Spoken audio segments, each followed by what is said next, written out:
हार्दिक अभिनंदन करता हूँ। और आज की जो प्रेस वार्ता है उसका विषय है जो 1 फरवरी को केंद्रीय बजट पेश हुआ है, दीर्घकालीन विकास की जो एक पटकथा लिखी गई है उसको विस्तृत रूप से आप लोगों को समझ रखना, उस विषय में आज माननीय सांसदों को आप उसके बारे में विस्तार से बताएंगे। और एक जो बड़ी पार्टी है उस बारे में आपको परिचय कराने के लिए मैं करा देता हूँ। मेरे सबसे दाएं और सीनियर डिप्टी मेयर श्रीमान भूषण भट्ट जी, जिले में महामंत्री श्रीमान किशुन छोकर जी, पूर्व जिला अध्यक्ष लोकसभा निगरानी समिति के चेयरमैन श्रीमान विजय सलूजा जी, और आज की जो हमारे इस पत्रकार वार्ता की मुख्य वक्ता हैं माननीय सांसद श्रीमान संजय भाटिया जी, हमारे जिले की माननीय जिला अध्यक्ष डॉक्टर अर्चना गुप्ता जी, मेरे साथ माननीय हमारे जिला महामंत्री माननीय नील अग्रसर महामंत्री के साथ माननीय महामंत्री श्री रविंद्र भाटिया जी, और संजय जी के आदेश हो तो मैं एक अपनी टीम का परिचय करूँ। हाँ जरूर, जरूरी है बहुत। पिछले दिनों हमारी टीम घोषित हुई थी तो मैं सबका परिचय नहीं करा पाया, परंतु आज मौका है तो मैं आपको करा देता हूँ। मेरे साथ श्री प्रदीप उपाध्याय जी, जिला मीडिया संपर्क प्रमुख के नाते हैं, बहन सुनीता गोयल जी, जिला मीडिया सह प्रभारी, श्री अशोक चौहान जी, जिला मीडिया सह प्रभारी, प्रयास आगे श्री प्रयास रावल जी, जिला मीडिया सह प्रभारी, विशाल जी थे, विशाल जी आगे, विशाल जी भी हमारे जिला मीडिया सह प्रभारी, ये हमारी मीडिया की टीम है। आप अब मैं माननीय सांसद जी अनुरोध करूंगा कि विधिवत रूप से अपनी बात रखते हुए वार्ता का आरंभ करें। माननीय सांसद जी। ठीक है, बैठो, स्थान लो, कोई बैठ, सभी बैठे। आप अपना प्रेस नोट भी साथ तैयार कर लें ताकि जो बंधु हमारे पत्रकार बंधु लेट हैं या अभी रास्ते में होंगे या नहीं आ पाए उन तक आप ये जानकारी दे दो। अभी बजट के ऊपर चर्चा के लिए हम यहाँ पर सब लोग इकट्ठे बैठे हैं, मेरे सभी वरिष्ठ साथी साथ में बैठे हैं। पहले बजट पे कुछ बिंदुओं पे बात करके, तो बजट से संबंधित आपका कोई सवाल हो आप वो कर सकते हैं, अन्य कोई विषय आपकी इच्छा हो मेरे से पूछ सकते हैं। सबसे पहले मैं आपका धन्यवाद करूंगा सभी पत्रकार बंधुओं का कि आप बिल्कुल समय के ऊपर यहाँ पर पहुँचे। राय साहब ये मास्क भी बड़ी गड़बड़ कर रहा है और ये तो ये बजट अपने आप में अभूतपूर्व है। अभूतपूर्व मतलब इस तरह का बजट हिंदुस्तान की आज़ादी के बाद आज तक नहीं आया। इस बजट में अलग क्या है? पहले जितने भी बजट आते थे उसमें कुछ ना कुछ सीधा होता था, भाई साहब ये इसके लिए ये कर दिया, इसके लिए वो कर दिया। ये पहला बजट है जिसको जो दुनिया के इकोनॉमिस्ट हैं वो बोल रहे हैं कि इंडिया का ये बजट ऐसा है कि वर्ल्ड क्लास जो एक थॉट है इंफ्रास्ट्रक्चर को मजबूत करने की, जो आधारभूत संरचना है हिंदुस्तान की, चाहे वो कृषि का क्षेत्र हो, चाहे वो उद्योग का क्षेत्र हो, चाहे रेल हो, चाहे सड़क हो, उस इंफ्रास्ट्रक्चर को फोकस किया। और सबसे बड़ी बात, लोगों को इस बजट का आश्चर्य ये हुआ, जो लोग जो पंडित हैं, जो अर्थशास्त्र के पंडित हैं, वो ये कह रहे थे कि इस बार का बजट लोगों के ऊपर बड़ा भारी बोझ लेके आने वाला है, क्योंकि पिछले 1 वर्ष में हमारी इकोनॉमी, हमारी क्या दुनिया की सारे देशों की इकोनॉमी बिल्कुल रसातल में चली गई थी। यहाँ तक कि एक छोटा सा एग्जांपल मैं देता हूँ, कोरोना काल के अंदर पहले 3 तिमाही की जो औद्योगिक जिसको हम करते थे प्लस में होती थी, जो डेवलपमेंट थी, विकास थी, उद्योग का विकास था, वो -23% चला गया केवल आखिरी के 3 महीने में। हमारे देश के उद्योगपति, और मैं इसका श्रेय देना चाहूँगा अपने देश के प्रधानमंत्री नरेंद्र मोदी जी, उनकी जो आर्थिक उदारता थी, जो आत्मनिर्भर पैकेज था, जो एक उन्होंने इकोनॉमी को बूस्ट किया, आखिरी के 3 महीने के अंदर, तिमाही के अंदर ही वही जो -23 चली गई थी उसको -3% तक रोका। और इस बार जो बोल रहे थे कि बहुत नए कर लगने वाले हैं कोरोना काल में इकोनॉमी में सपोर्ट देने के लिए, ये सबको एक आश्चर्य हुआ कि इस बजट में कोई नया कर नहीं लगा। और सबसे बड़ी बात, पहले जितनी रिसीप्ट होती थी उसके ऊपर वो खर्चा करते थे। ये पहली बार का बजट है कि सरकार ने कर्जा उठाकर भी इकोनॉमी को बल मिले, इसके लिए वो खर्चा कर रही है। स्वास्थ्य पर, हेल्थ सर्विसेज पर आप आज़ादी के बाद का रिकॉर्ड निकालो, किसी भी साल के अंदर 10-20% से ज़्यादा बजट नहीं बढ़ाया गया। ये पहला बजट है कि जिसके अंदर 2.5 गुना बजट बढ़ाया गया पिछले साल से। इस बार स्वास्थ्य सर्विसेज के ऊपर 2.5 गुना बजट बढ़ाया गया और रेल, सड़क, कृषि उद्योग पर बिल्कुल फोकस किया गया। एक्स्ट्रा इसके अंदर फंड्स किए गए और अंतिम व्यक्ति तक, जो हमारे पंडित दीनदयाल जी की सोच है कि एक पिरामिड टाइप की इकोनॉमिस्ट इस बात को जानते हैं कि अगर आपको नीचे तक ये लाभ पहुंचाना है, नीचे तक आपकी योजना का लाभ पहुंचे, तो पिरामिड टाइप की इकोनॉमी होती है कि ऊपर से चल के नीचे सारी तरफ, चारों तरफ फैल जाती है। ये बजट भी आज उसी तरह का है। SC, ST और ख़ास तौर पे गरीबों के लिए मनरेगा के अंदर पिछली बार से 1.5 गुना ज़्यादा का बजट किया गया। कृषि की बात अगर आप करोगे तो जो लोग ये कहते थे, आइए अवनीत जी आइए, हमारे मेयर आए हैं बैठने के लिए। आ जाओ मेयर साहब, इधर आइए। कृषि की बात करें, जो आज आपने देखा कि जिस तरह के आंदोलन चल रहे हैं, बात चल रही है, जिस तरह का विपक्ष भ्रामक प्रचार कर रहा है कि मंडियां बंद हो जाएंगी। अगर मंडियां बंद करनी होती तो 1000 और मंडियों का डिजिटलाइजेशन करना, तो इसी साल के अंदर टारगेट रखा गया। अगर मंडियां बंद करनी होती, जो MSP की एलोकेशन थी पिछली बार पैसे की, लगभग 1,40,000 करोड़ की थी, वो बढ़ाकर धान की खरीद, खाली धान की खरीद में 1,76,000 करोड़ की कर देना। इस तरह गेहूं की भी खरीद के ऊपर जो पैसा लगने वाला है वो 1.5 गुना लगने वाला है। और 21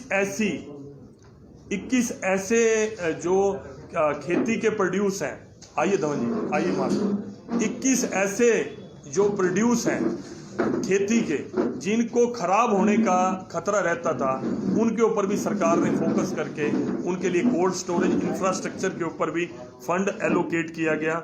यहाँ तक कि ये पहली बार हुआ है इस बजट के अंदर कि इंपोर्ट के ऊपर भी सेस लगा दिया गया केवल किसानों के लिए 1 लाख करोड़ अलग से जनरेट करने के लिए, ताकि जो किसान की आय को दुगना किया जा सके, उसके लिए भी सेस लगा के किया गया, स्टोरेज कैपेसिटी बढ़ाने के लिए।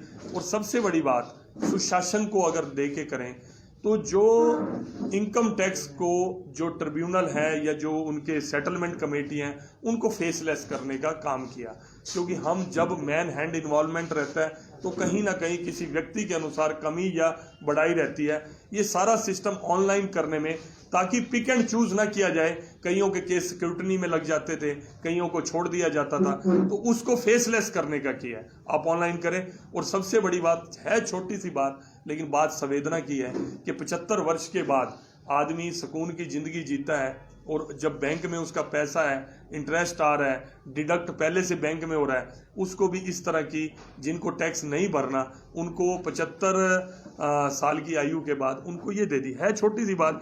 तो इस तरह से मोदी जी ने ऐतिहासिक बजट इस बार मोदी सरकार ने ये पेश किया है, जिससे इंफ्रास्ट्रक्चर मजबूत हो। नहीं तो कई बार क्या होता था, लोक लुभावन बात होती थी, हमारे को ये मिला, हमारे को मिला।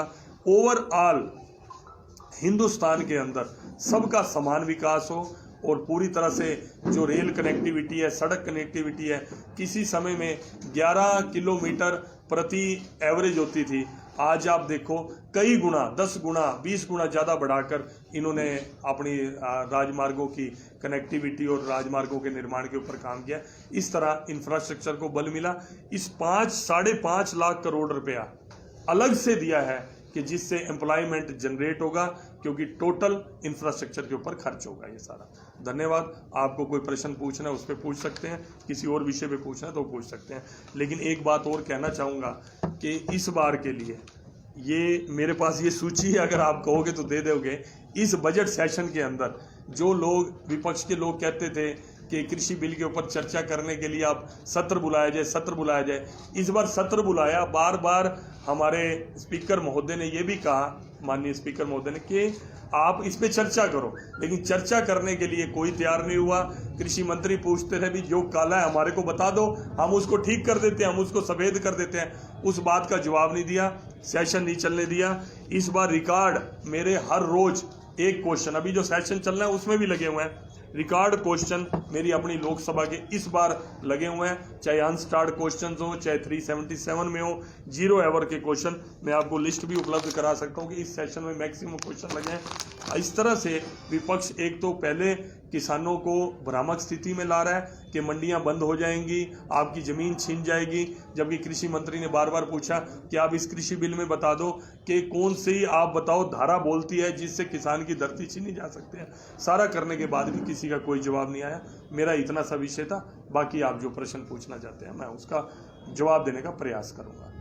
एक साल पहले आपने क्वेश्चन किया लोकसभा में कि टोल प्लाजा बंद होना चाहिए, ये मैंने प्रश्न उठाया, मैंने मांग उठाई, उसके ऊपर जो उनका रिप्लाई आया कि उस समय की जो सरकार है, यूपीए सरकार है, वो इस तरह का एग्रीमेंट करके जा चुकी है, आने वाली सरकार उसमें बदलाव नहीं कर सकती, बशर्ते कि जो L&T का रिवेन्यू लॉस होगा जब तक कि उसको हम पूरा ना करें या स्टेट गवर्नमेंट पूरा ना करे।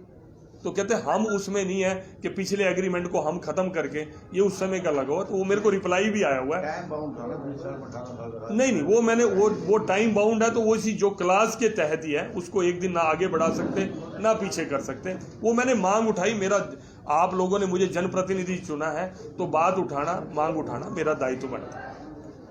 टेक्सटाइल पार्क जो बजट में हुए हैं, बहुत अच्छा प्रश्न मदन जी, ये बड़ा अच्छा, मेरे से ये छूट गया। बरेजा जी आपने इस बात को उसके साथ जोड़ दिया कि 7 टेक्सटाइल पार्क, मैंने कहा ना कि आधारभूत संरचना के ऊपर ये हमारी बेसिक इंडस्ट्री में आता है टेक्सटाइल पार्क।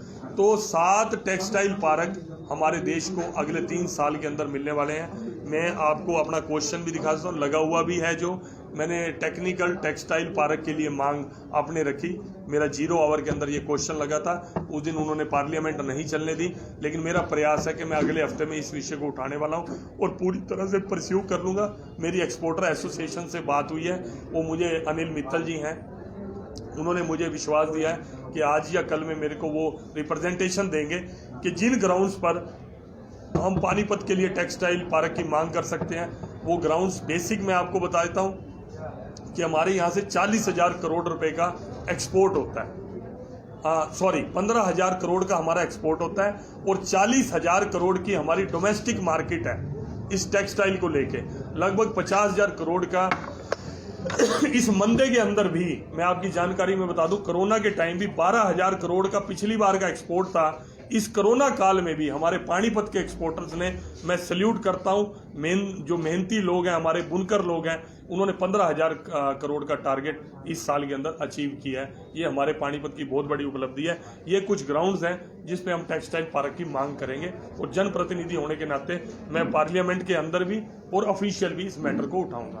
सर एक मामला ये था, ये टोल से संबंधित था कि जो टोल हम नहीं माफ करा सकते, कट तो खुलवा सकते हैं ताकि आसान हो रहा था, वो चल ही रहा है 10 साल से प्रयास। देखिए सुभाष जी, उस कट खुलवाने के अंदर मेरे ख्याल आपने पहले भी प्रेस में, जैसे विधायक जी बैठते हैं, मेयर बैठते हैं, इस तरह के सवाल जब ये रेगुलर मीटिंग्स हुई हैं, नेशनल हाईवे वालों के साथ हुए हैं। एक मीटिंग में मैं भी था, उसमें एक्सीडेंट प्रोन ना बने, उनकी तरफ से यही ऑब्जेक्शन था कि हम कट खोलेंगे, ऊपर से बहुत ज़्यादा तेजी से ट्रैफिक आ रहा होगा, क्योंकि इस पुल की चौड़ाई उतनी नहीं है जितनी बाकी जगह में। उन्होंने ये प्रॉब्लम हमें बताई थी कि कट खोलने में ये दिक्कत है।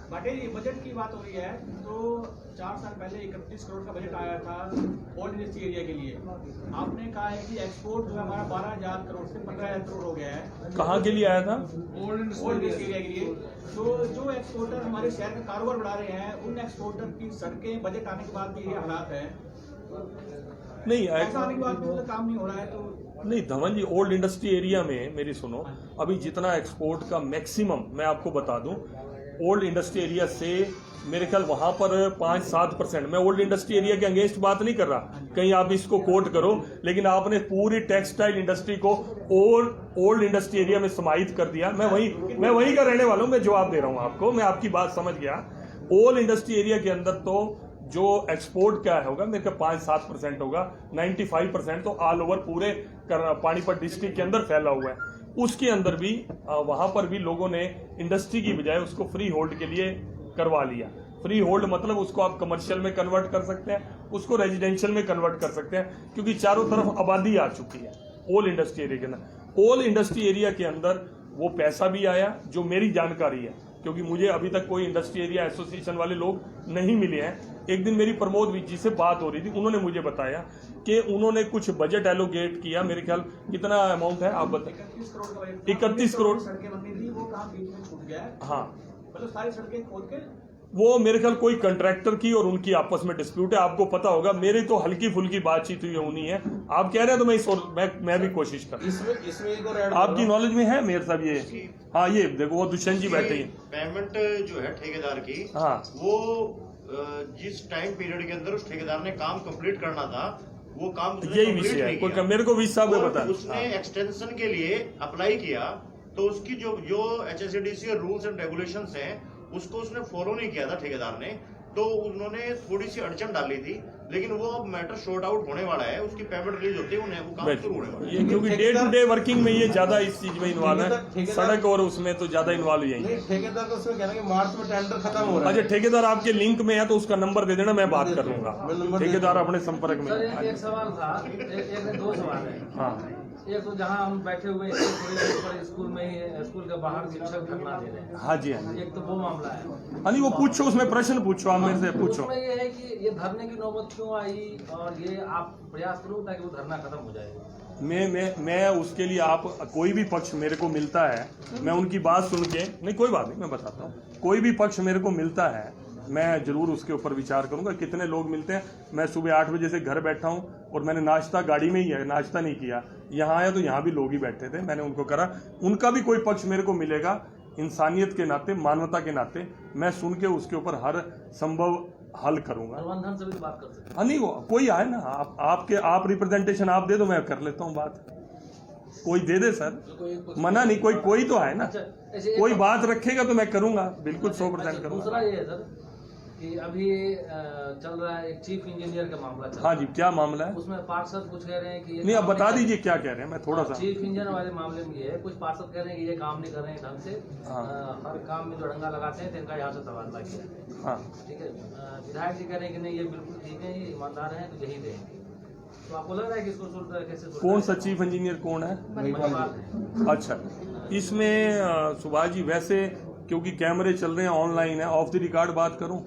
नहीं, आप मैं कर रहा हूं, लेकिन ऑफ द रिकॉर्ड है भाई, सारे कैमरे चालू है, ऑनलाइन है। मैं आज घर से निकला, मैंने बेटे को, चांद को कोई बात कही, चांद ने मुझे कहा नहीं पापा ये नहीं बनती, मैं इस बात को, मैं सहमत नहीं हूं आपसे। तो क्या आज उसकी न्यूज़ पेपर के अंदर छपनी चाहिए? जो पार्षद हैं या जो विधायक हैं, ये हमारे परिवार के सदस्य हैं, बच्चे हैं हमारे, ये पार्षद हैं, विधायक हैं, बिल्कुल परिवार का सदस्य हैं। क्या हमें इसकी घर बंद कमरे के अंदर, एक तो मैं प्रेस में बोल रहा हूँ खुलेआम, जो मर्जी जो बोलूँ खुला छापो, एक मेरी बंद कमरे में गजेंद्र जी से कोई बात हो रही है, विधायक जी की किसी पार्षद से बात हो रही है, क्या वो न्यूज़ बननी चाहिए? क्या सिर्फ सेंसेशन के लिए? भाई सेंसेशनल न्यूज़ बनानी है मैंने यार। अगर मैं सारी बात को जानता हूँ, मेरे पे ऑनलाइन आपकी भास्कर अखबार आती है, मैं भले ही दिल्ली रहता हूँ, पानीपत करनाल, मेरे को वीरेंद्र सोनी जी स्पेशल सारी अखबार भेजते हैं, टोटल आती है, मैं पढ़ता हूँ, रोज पढ़ता हूँ, मेरे को सारे केस का पता, आप जो कहना चाहते हैं। अगर किसी बात को लेकर लोकेश जी और प्रमोद जी की बात होगी, पार्षद की होगी, क्या वो हमारी पेपर की हाईलाइट बननी चाहिए? मत विभेद है, किसी को किसी की कार्यशैली अच्छी लगती है, मेरे को भास्कर अखबार अच्छी लगती है, दूसरे को जागरण अच्छी लगती है, तीसरे को उजाला अच्छी लगती है, अपने विचारिक है, कोई अधिकारी है, उनका आपस में है, जो भी निर्णय होगा, तो वो रहे, महिपाल जी रहे, कोई दूसरा रहे, कोई तीसरा रहे, क्या फर्क पड़ने वाला है? जिसने भी रहना उसने काम करना है। किसी को कोई असंतोष है, किसी को उससे असंतोष है, उसको कहने का राइट है, और किसी को समझाने का राइट है, तो वो भी उसका राइट है। अगर प्रमोद जी ने समझाया कि मैंने इसकी कार्यशैली देखी, ये ईमानदार है, दोनों का अलग अलग मत हो गया, लेकिन मैं समझता हूं कि ये बहुत ज्यादा सारे डेवलपमेंट के काम, सारे टेंडर, जो अच्छे काम होने वाले, वो तो हाशिए पे चले जाते हैं, यही स्टोरी आधे पेज की बनती है। तो पानीपत, मैं ये कह रहा हूँ सर, ये विवाद चल रहा है, ये कोई विवाद नहीं है भाई। वो कह रहे हैं हमारा काम ही नहीं कर रहा ना, पार्षद ये कह रहे हैं। सर मेरी सुनो, अगर पार्षद ये बात कहते हैं, वो अखबार के अंदर कहने के लिए आते हैं, या वो मेयर को कहते हैं, या जनप्रतिनिधि को कहते हैं, या ऊपर और अधिकारी बैठे हैं पार्टी के, उनको कहते हैं, या खाली अखबार में लिए कहने के लिए आते हैं कि हमारा काम नहीं हो रहा? आप ये कह रहे हैं कि पार्षद गलत है? नहीं, मैं को नहीं कह रहा। आप ये मामला नहीं, एक सेकंड सुभाष जी, मैं कोई नहीं कह रहा। नहीं, उन्होंने नहीं कहा, उन्होंने आपको भी नहीं कहा, लेकिन हम सर मेरी सुनो, आपका भी सुभाष जी रेगुलर मेरे पास रात को फोन आता है, आपका फोकस ही इस सेंसेशनल न्यूज पे रहता है। माफी चाहता हूँ, बुरा नहीं है, हमारे पॉलिटिकल सर, मैं कहता हूँ और किसी पेपर में वो स्टोरी नहीं छपती जो आपकी छपती है। कौन सी स्टोरी? मैं चाहता हूँ आप हमें जिंदा रखते हो, हम इस बात की बुराई नहीं मान रहे, लेकिन पता क्या है, हम बाल की खाल निकालते हैं। आज 16 पार्षद लिख के दे रहे हैं मेयर की ओर से। आज आपने 16 पार्षदों में से मेरे को 5, 4, 7 पार्षदों के और नाम आए हुए जिन्होंने कहा जी हम उसके खिलाफ नहीं है। हाँ। आज आप बोली करे वो हमें 16 वाली बात मानू, 7 वाली मानू, 16 में से 4 कह रहे हैं कि अब नहीं हमें। तो सुभाष जी ये बंद कमरे की बातें हैं, संगठन के निर्णय हैं, जो बैठ के आपस में तय होगा वो हो जाएगा। मैं समझता हूँ कि इसकी चर्चा हम समस्या के सोल्यूशन की बजाय ज्यादा करते हैं। बाटी जी, हरीश शर्मा जी वाले केस में जो 4 करोड़ सौंपी गई है उसके बारे में क्या कहना? नहीं, ये ठीक है, आप भी यही पूछ लो दोबारा, ये ठीक है, आप मतलब सपोर्ट करें। हरीश शर्मा जी के मतलब जांच रिपोर्ट जो सौंपी गई है उसमें क्या जांच आई है? क्लीन चिट दे दिया। नहीं, क्या दिया क्लीन चिट? उन्होंने सर ये कहा है कि हाँ, मैंने पढ़ी नहीं रिपोर्ट में इसलिए। हाँ, तो बता रहा हूँ, उसमें हाँ। उन्होंने ये कहा है कि जो उन्होंने सुसाइड किया इन लोगों की वजह से नहीं किया।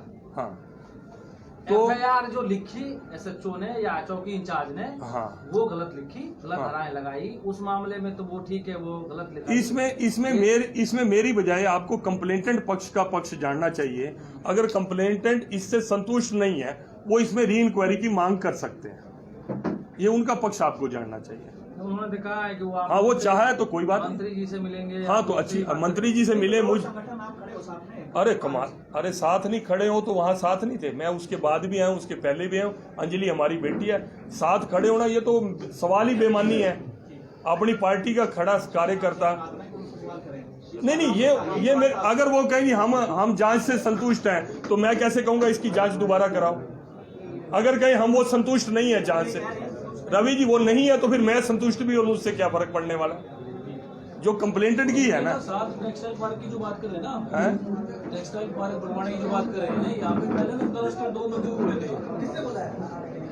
उसमें बिल्डिंग भी बढ़ चुकी है, तो पैसे भी लगा दिए, सरकार हिस्सा नहीं दे रही है, तो वो अभी तक रुके पड़े हैं। नहीं, इस तरह के, मेरी सुनो, देखो मैं बताऊं, टेक्सटाइल के फील्ड में महावीर जी इसके ऊपर काम करने की बहुत ज्यादा जरूरत है। इसके लिए कोशिश करके हम जो जागरूक है एसोसिएशन है उसके संपर्क में हम निरंतर रहते हैं। जितनी भी रिप्रेजेंटेशन एसोसिएशंस ने हमारे को दी है, चाहे एक्सपोर्टर एसोसिएशन ने दी है, चाहे टेक्सटाइल ने दी है, मैंने हमेशा उनका पक्ष रखा है, केंद्र में भी रखा है और प्रदेश में रखा है, और काफी हद तक सोल्यूशन कराए हैं। अगर इस तरह की भी कोई प्रॉब्लम है तो उसको भी मैं टेकअप कर रहा हूँ। सर, ये जो मामला सारा जो पार्षदों वाला आपके बीच में आया, ये बात कितनी बड़ी, ये किस पे बढ़ी? ये 27 करोड़ के सेग्रीगेशन, ये खाली अखबार में बढ़ी है। नहीं, ये बातें सुनो, हम भी वही थे। हाँ, ये जो 27 करोड़ में सेग्रीगेशन का जो कूड़े का अलग करने का मामला था, पहले 47 का जो वहाँ बात चली थी, उसी के ऊपर मैं इसको आपको एग्जैक्ट जानकारी दे दूं। जैसे ये मामला NGT की गाइडलाइंस पे है, वो वही बात, NGT की गाइडलाइंस पे है। NGT की गाइडलाइंस पे स्टेट गवर्नमेंट का फैसला है। इसके अंदर मतलब या तो ये कोई सोचे कि उनके बस की बात है जो चीफ इंजीनियर है, या खाली मेयर साहब को वो करना है। कुछ गाइडलाइंस NGT की है जिसके ऊपर स्टेट गवर्नमेंट पैसा लेती है, पैसा भी देती है और निर्णय भी करती है। ये मेरे को मामला उस तरह का लगता है। फिर भी मैं एक बार अभी आया, वही है, मेरे को वही लगता है, क्योंकि मैं जो इस तरह की, इनका ये आरोप था कि जो 300 टन डेली सेग्रीगेशन करना है, और वो भी JBM के कूड़े से अलग, नहीं कर वो सवाल करना सवाल करने दो, क्या करना है उसमें। उन्होंने कहा कि जो 300 टन डेली सेग्रीगेशन करना है, हाँ, और ये अक्टूबर में जैसे शुरू हुआ, अप्रैल में खत्म होना है, हाँ, और इसकी जानकारी यहाँ किसी को नहीं रही।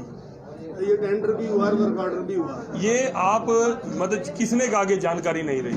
ये सारे कह रहे थे, सारे में कोई बोले? अच्छा जी, तो एक विधायक भी बोल रहे थे, मेयर साहब भी बोल रहे तो थे, वो भी बोल रहे इनकी थे। आपकी तरफ से कोई रिप्रेजेंटेशन गई है इस तरह के? जी हमने लेटर वगैरह किसको लिखा है? किसको हमने लिखा है? चीफ को लिखा था, कमिश्नर साहब को लिखा। नहीं, इनको छोड़ो ना, स्टेट गवर्नमेंट की तरफ से है, स्टेट में आप लिख दो इसको कि मेरी जानकारी में नहीं है, ये मेरी जानकारी में ला के इस काम को किया गया।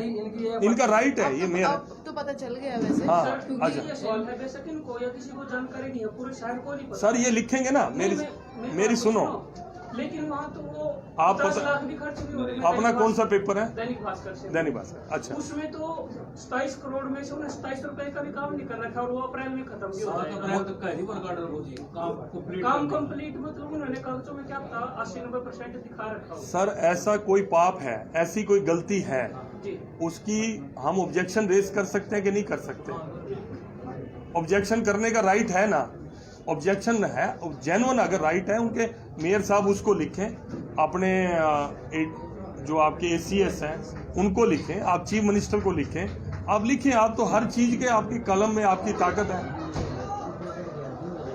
तभी तो ये मामला आपके सामने उठाना ही है। नहीं, कोई बात नहीं, मैं हाजिर हूँ। आपको भी इसके तरफ मतलब इनका नहीं, वो एक बार बातचीत कर लेते हैं, मैं पूछ लेता हूँ। मैं अभी आया हूँ आज क्योंकि हमारा सेशन चल रहा है, ये हमारे को सैटरडे संडे बजट के ऊपर चर्चा करनी थी।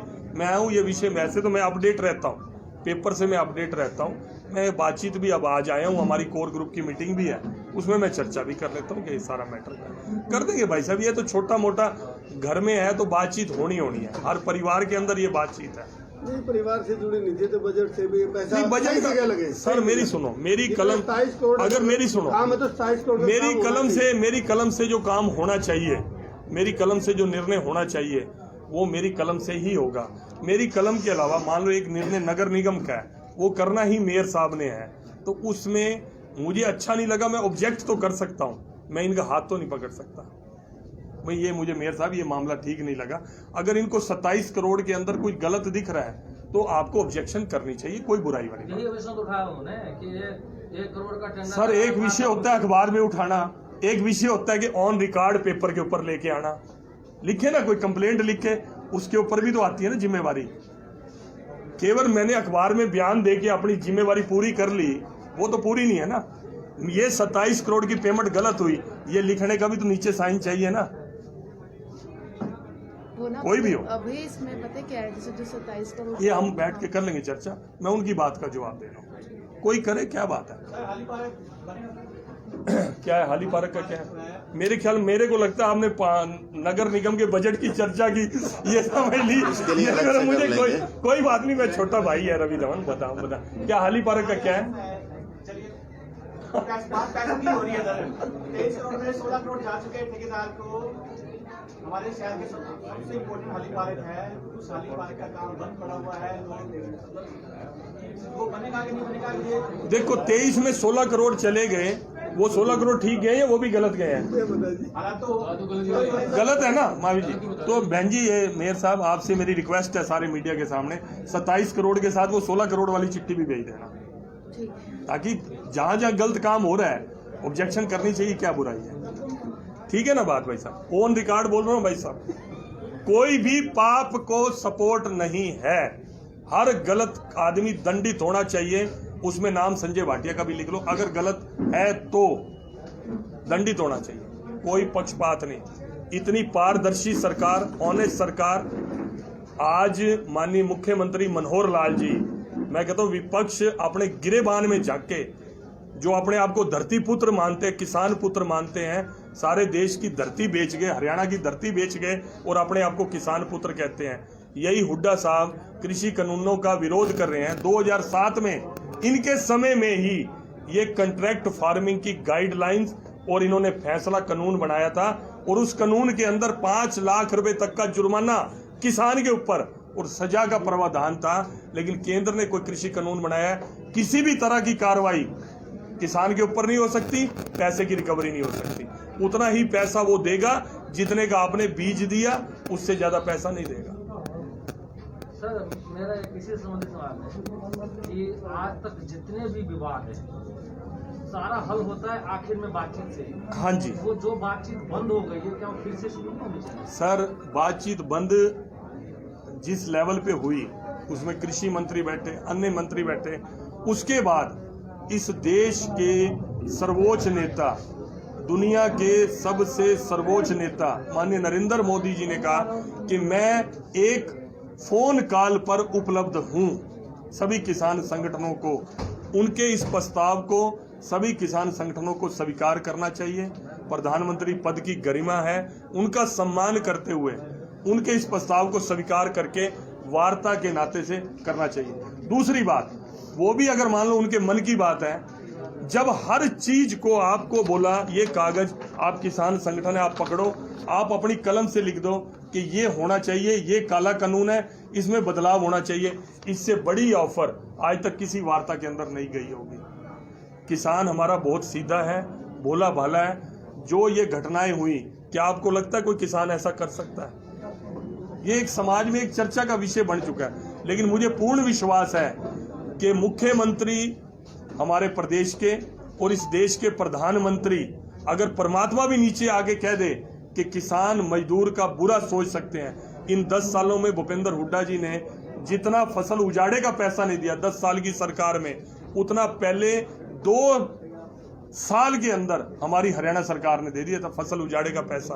5-5 रुपए के, 2.5 रुपए के चेक किसान को आते थे, मजाक उड़ाया जाता था। आज 12,000 रुपए एकड़ का वो कर दिया।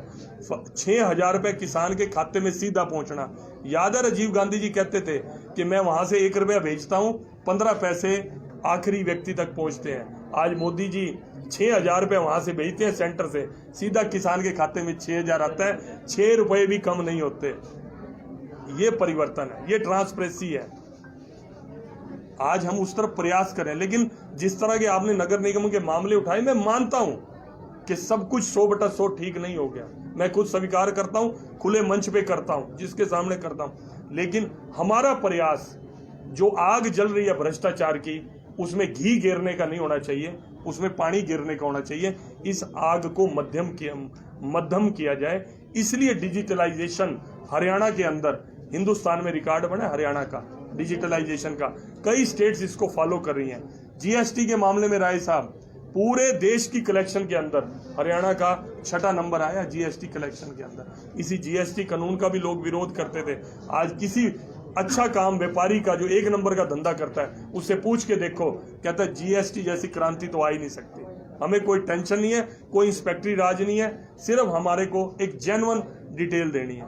आज इस वक्त के अंदर अमेरिका, इंग्लैंड जैसे देशों की इकानमी फेल होगी, लेकिन इंडिया के अंदर हम भाग्यशाली हैं। जिस दिन ये बजट जारी हुआ, सेंसेक्स लगातार, आज तक कभी ऐसा नहीं हुआ, लगातार उछाल में रहा, लगातार। इसलिए थैंक यू, कोई बात नहीं भाई, इतनी बात थी। सर, गुजरात मॉडल की अक्सर पहले शुरुआत में बात होती रही है कि सभी प्रदेश लागू करेंगे। गुजरात में तो आजकल हरियाणा मॉडल चल रहा है। आजकल मेरा क्वेश्चन सुनो। गुजरात आप लोग भी गए होंगे, वहाँ पे जो टेंडरिंग व्यवस्था है, वहाँ पे है टाइम बाउंड है कि कितने साल तक आप सड़क की देखभाल करोगे, उसके हिसाब से टेंडर इश्यू होते हैं, ना कि मतलब एक अमाउंट फिक्स कर करके। भैया 12 महीने के लिए आप जो टेंडर लगाते हैं, जो लोग 12 महीने के लिए, 2 साल के लिए, 5 साल की देखभाल करोगे, उसकी सारा सब कुछ होगा। वो व्यवस्था वो ठीक है, वो ठीक है, आपकी बात मैं मानता हूँ। वैसे वो व्यवस्था लागू हो, लेकिन उसमें क्या होता है, रेट्स बहुत हाई हो जाते हैं। अगर आप मेंटेनेंस का भी साथ में करते हैं ना, मान लो कई बार क्या होता है, आप गाड़ी लेते हो शोरूम से, कार लेते हो, वो कहता है कि मेंटेनेंस का भी आपका हम ये 3 साल का कॉन्ट्रैक्ट कर देते हैं। उनके चार्जेस बहुत ज़्यादा एक्स्ट्रा होते हैं। कार के मालिक को लगता है कि मैं अगर क्वालिटी ही चेक कर लूँ मौके के ऊपर, मैं कार को ठीक ठाक रखूँ, मुझे मेंटेनेंस का इतना पैसा देने की जरूरत नहीं है। ये कई बार मेंटेनेंस जो रोड्स की और इस चीज़ों की है ना, उसके कंपनीज के चार्जेस बहुत ज़्यादा होते हैं। इसलिए उस लेवल के ऊपर अभी मेरे का रुकावट है, जिस तरह हम इस इकोनॉमी को बढ़ा रहे हैं। भाई साहब नमस्ते, देरी के लिए स्वागत है आपका। लेकिन मैं एक चीज, हालांकि साथियों ने पूछ लिया, बहुत कुछ पूछ लिया। किसान आज चरखी दादरी में महापंचायत हो रही है, गुरनाम सिंह चौड़ने का केस टिकाई जा रही है, किसान आक्रामक हो गए फिर से। 26 जनवरी नहीं तो अब बीजेपी ने फैसला किया कि बीजेपी भी आक्रामक होगी इस मुद्दे पे। नहीं, बीजेपी आक्रामक नहीं होगी। हम बिल्कुल स्लो डाउन, क्योंकि जब मेरी घरवाली आक्रामक होती है, परिवार का कोई सदस्य आक्रामक होता है, तो मैं शांत हो जाता हूँ। हाँ सुन रहा है इसलिए कह रहा हूँ। तो वो हमारे भाई हैं, बंद हैं, परिवार है हमारा। किसान संजय भाटिया किसान है। संजय भाटिया के पिता 86 साल की उम्र में आज भी हाथ से खेती करते हैं, सब्जी की खेती करते हैं, ठेके पे जमीन नहीं बोते। तो मैं किसान ही हूँ, किसान परिवार का हूँ। अगर मेरा भाई आक्रामक है तो हम शांत हैं। ये आपने पिछले 2-3 महीने में देख ही लिया। लोग कहते हैं जी आप बल प्रयोग क्यों नहीं करते, आप सख्ती क्यों नहीं करते, वो सामने से ये कर रहे हैं, वो सामने उन्होंने ये कर दिया। कोई बात नहीं, शांत है। हमारे शरीर का अंग है, मेरे शरीर का अंग, वो किसान का बेटा ही है, जवान जो खड़ा है, उसको चोट लगे या उसको चोट लगे, है हमारे परिवार को दर्द। कोई आक्रामक नहीं है भाई साहब, बिल्कुल नहीं होंगे। स्ट्रेट फॉरवर्ड बोल रहा हूँ। किसानों के मुद्दे पे सरकार ने उनको मनाएंगे, नहीं, उनको गिड़गिड़ाएंगे, मनाएंगे, पैर पकड़ेंगे। कुछ और सरकार आगे बढ़ सकती है, जितना कुछ सरकार कह रही है कि हम ये करने को। मैं एक बात कहता हूँ, विपक्ष को बड़ी भारी दिक्कत है कि ये कृषि कानून गलत है, बीजेपी तानाशाही कर रही है, फलाना कर रही है। आपने इमरजेंसी लगाई, तानाशाही करी सन 75 के अंदर। इंदिरा गांधी जी तक चुनाव हार गई थी 77 के अंदर। अगर हम ये गलती कर रहे हैं, 2-3 साल धैर्य रख लो, इस कृषि कानूनों को लागू होने दो। अगर किसान की आय दुगनी नहीं होगी, हमें भी हरा देना चुनाव। इससे ज्यादा खुली बात और क्या बोलूं आप। भाई साहब, गुड गवर्नेंस और एक बार एक विश्वास तो करके देख लो। जिस नेता के ऊपर पूरी दुनिया विश्वास कर रही है, मोदी जी पे, वो अपने भाइयों को ही तो कह रहे हैं एक बार मेरे ट्रस्ट कर लो। वो बोलते हैं अंबानी, अडानी, फलाना, ये वो जितने भी ये नेता बीच में घुस गए हैं, किसानों को बरगलाने की कोशिश करते हैं। मैं वहां बैठा था दिल्ली में, वो कहते जी अडानी ने 10,000 एकड़ जगह सरकार ने दे दी अडानी को, 10,000 एकड़ पानीपत में। मैं कह जी मैं तो पानीपत का ही हूँ, अरे मुझे तो यही नहीं पता 10,000। वो पता लगा काटा तो कोई बता रहा है इधर पता नहीं आसन के पास, पता नहीं कहाँ नौलता है। वो कह रहे 100 एकड़ जगह महामहिम कांग्रेस के समय की उसने 100 एकड़ जगह ले रखी है। अडानी ने जो जगह ली है 100 एकड़ जगह पैसे देके कांग्रेस के टाइम में ले रखी है। वो भी मेरे का सरकारी नहीं है, प्राइवेट लोगों को पैसे दे। एक साक्षात छोटा सा सवाल, वाजिब सवाल। अक्टूबर 2014 में बीजेपी सरकार आई, प्रधानमंत्री नरेंद्र मोदी बने। 20 अक्टूबर 2013 को राई में रमेश कोशिक ने ज्वाइन की थी, राजनाथ सिंह जी, नितिन गडकरी, आप ही होंगे शायद जी, मेरे वहाँ रामविलास शर्मा जी ने कहा था जी शपथ लेके, मेरे को याद है, मेरे पास रिकॉर्डिंग भी होगी। हमारी बीजेपी सरकार बनते ही प्रधानमंत्री जी की पहली कलम से 54,000 एकड़ जमीन जो भूपेंद्र हुड्डा ने पूंजीपतियों को दिए, बिल्डरों को, एक कलम से वापस कराएंगे। आज 6 साल हो गए इस बात। नहीं, वो हुड्डा साहब उसको जांच का सामना कर रहे हैं, इंक्वायरी है उसके अंदर। वो तो रॉबर्ट वाड्रा पे भी है, रॉबर्ट वाड्रा पे, हुड्डा पे, वो छूटे थोड़ी। लेकिन अगर यही अपने कानून को कोर्ट के अंदर जो या इंक्वायरी के अंदर जो मामला है उसको अपने हाथ में लेके अगर उनको अभी अरेस्ट कर दें, यही हम सब लोग बोलेंगे देखो जी बदले की भावना से कार्रवाई कर दी। कानून अपना काम कर रहा है। तो पहली कलम वाले शब्द सर, पहली कलम से नहीं, पहली कलम से उस फैसले के खिलाफ तो हुआ ना। पहली कलम से ही उस फैसले के खिलाफ इंक्वायरी बिठाई, इंक्वायरी की रिपोर्ट आई, उसके आधार पर कोर्ट में चल रहा है। पहली कलम से ही हुआ सर, कोई गलत नहीं कहा उन्होंने। उम्मीद करें किसान और कमाल है, उम्मीद क्यों नहीं करो, उम्मीद करो। जो पाप करेगा उसका पाप सामने आएगा, उम्मीद करनी चाहिए। ठीक है सर,